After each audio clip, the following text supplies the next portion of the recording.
the southern route, I left Marston Field on 8 April 1943. My first flight was to Puerto Rico. We landed at Puerto Rico, and then we went on to Trinidad and Dutch Guiana. Now that was a place.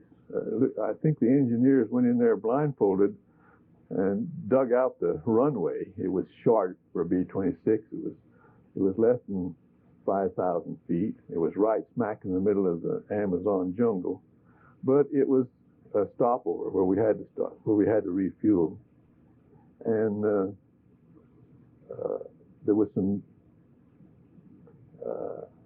P-39s were stationed there. They were patrolling the East Coast for submarines. From there, I went to Belém, South America, gassed up, and on into Natal, Brazil. Now, Natal, Brazil, I guess everybody's familiar with that. They went the southern route. That's where all aircraft took off from. Most of them went directly to Africa, especially on any of your four engines, but any two engine, like the 25 and 26, A-20s and some of those, we had to make a stop at the Ascension Island, which was a considerable distance from Natal. I can't remember exactly how far it was. I know that if you missed the Ascensions, you only had gas for 2 or more hours, and it took 3 hours to get to Africa, so you were in deep trouble if you didn't land at the Ascension. Well, I had no problem. I didn't have a navigator, just the two of us, the engineer aboard, but we hit the Ascensions right on the money. The one thing that we were cautioned about that might be of interest is that when we left Natal, they told us not to believe the instruments for the beam. The Nazis were putting up a false radio beam and was bending it, and when you thought you were over Natal, you were somewhere over the ocean with a submarine below you. Well, that didn't happen to me, but it did happen to other people. That I know a couple of B-25s that were shot down by them.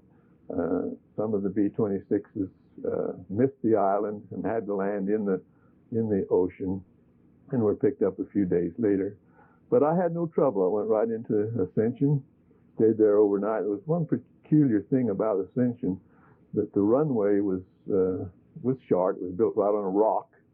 It was halfway uphill, halfway downhill, and so it was kind of hard, peculiar to land on, but I did it all right.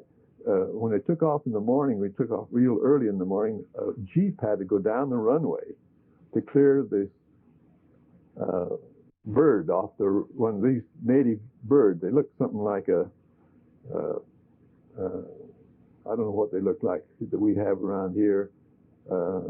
Pelican, I guess, would be about as close as I could describe it. Anyway, the Jeep had to go down the runway, clear the birds off for us to take off. Well, it was interesting, but I had no problem with it. B-26 had no problem with it. It carried me wherever I wanted to go.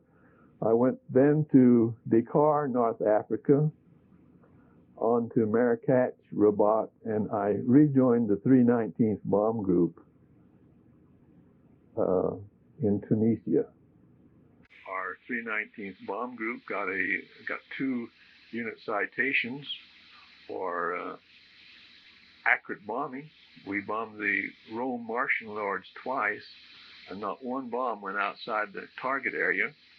And they were reluctant to have that area bombed because of the Vatican and the Colosseum and some of the art that Rome had. But President Roosevelt authorized it, and we bombed twice. At least I bombed.